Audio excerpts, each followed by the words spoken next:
gente vai falar um pouquinho sobre a leitura e a declamação de poemas. Primeiramente, para a gente falar sobre a leitura e a declamação de poemas, a gente tem que entender o que é um poema. E um poema é um texto literário, né, que ele é composto por versos, e esses versos estão dentro de uma estrofe, e esse poema ele pode conter rimas ou não. Mas a gente precisa diferenciar, saber diferenciar o poema da prosa. A prosa, ela é diferente porque a escrita dela é corrida, diferente do poema, que a escrita dela vai ser em versos, e esses versos vão formar uma estrofe. Tipos de poema. Poemas líricos, né, de caráter sentimental e subjetivo. Por exemplo, a gente tem o haikai e o soneto.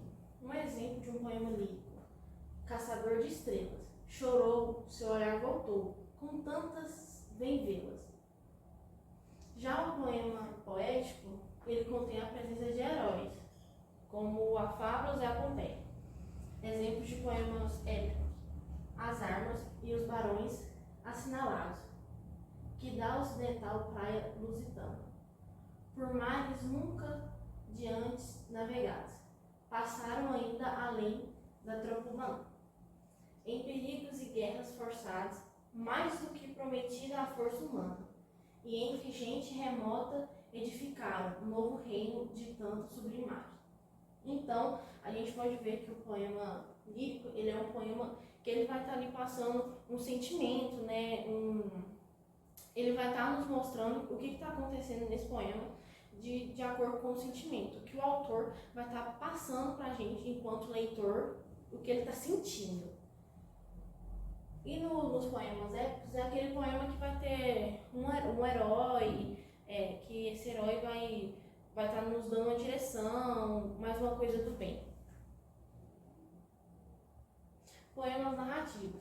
Esse a gente vê muito no nosso dia a dia, só que a gente não sabe identificar, né? Mas os poemas narrativos, eles são feitos para ser encenados. Por exemplo, os autos e as farsas. Exemplo de poema narrativo. Fique atento nesta narração. É a história de um cabra macho, mas preste bastante atenção. Não tinha sossego no facho. De ninguém era capacho, só arrumava confusão. O nome dele era João. Grilo era só um apelido. Tinha um grande coração. Chicó era seu melhor amigo. Viviam sempre em perigo nessa história de armação.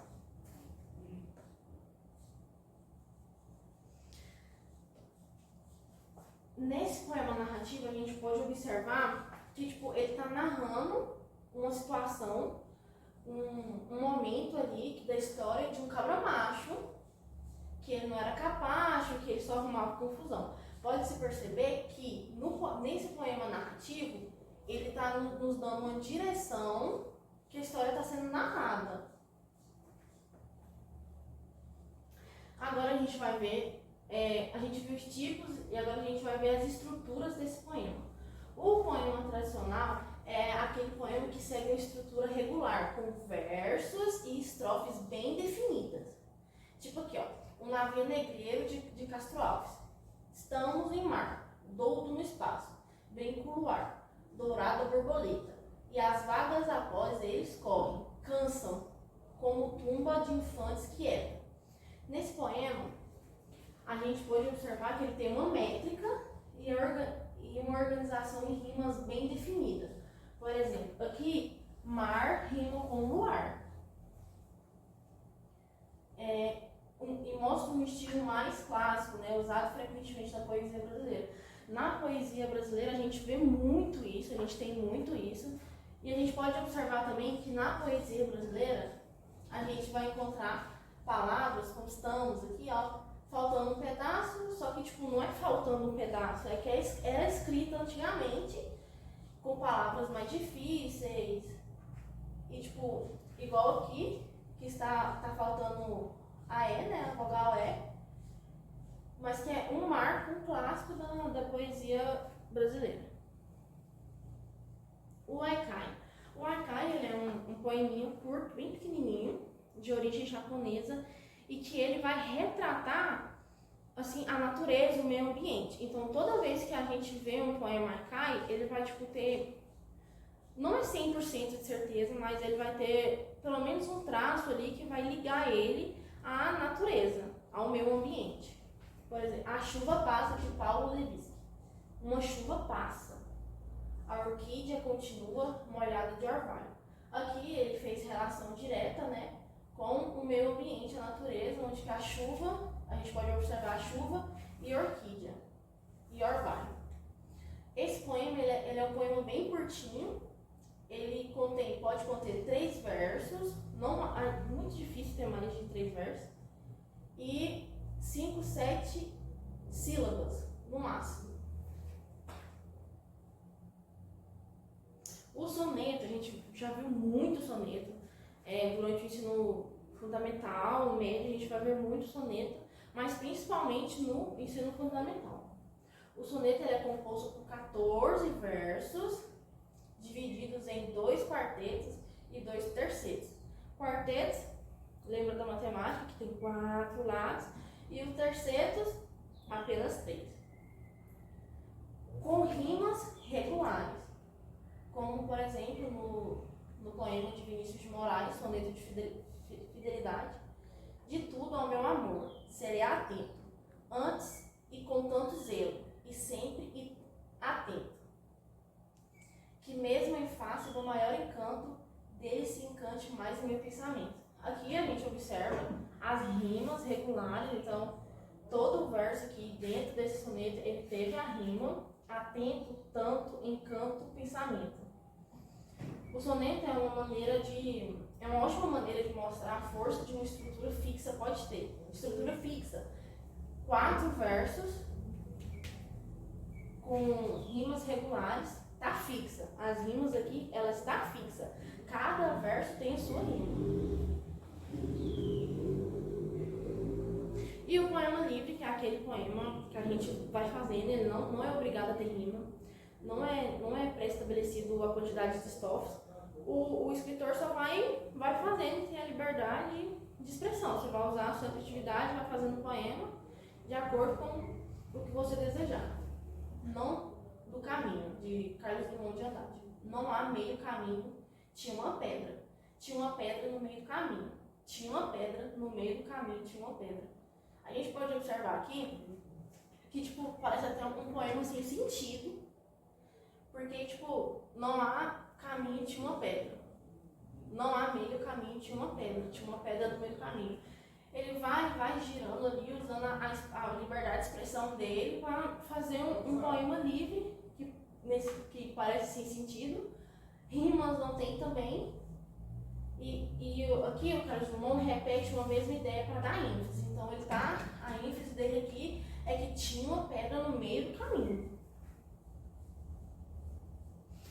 E quando a gente fala de poema, é claro que a gente vai também falar do ato de declamar. Declamar é o ato de recitar um texto em voz alta, especificadamente poemas. Ao declamar, o leitor transmite não só as palavras do texto, mas também a emoção, o ritmo, a entonação, a intenção da obra. Quando a gente declama, a declamação, ela é tipo assim, ó, eu, enquanto leitor, que vou declamar um poema, o que é? Eu vou tentar passar aquilo para quem está escutando, para quem está vendo, o que o autor tentou retratar na obra dele, entendeu? Por exemplo, aqui, ó, eu trouxe um poema de André Caetano, Villa-Boas, Acossado pelo medo. O medo me invade impiedoso e cruel, já ouço em meu íntimo o rumor de um tropel, mostrando os horrores da ausência da paz. Contudo, segundo os mistérios da vida, talvez eu comece uma nova súbita, aonde o destino confessa e refaz.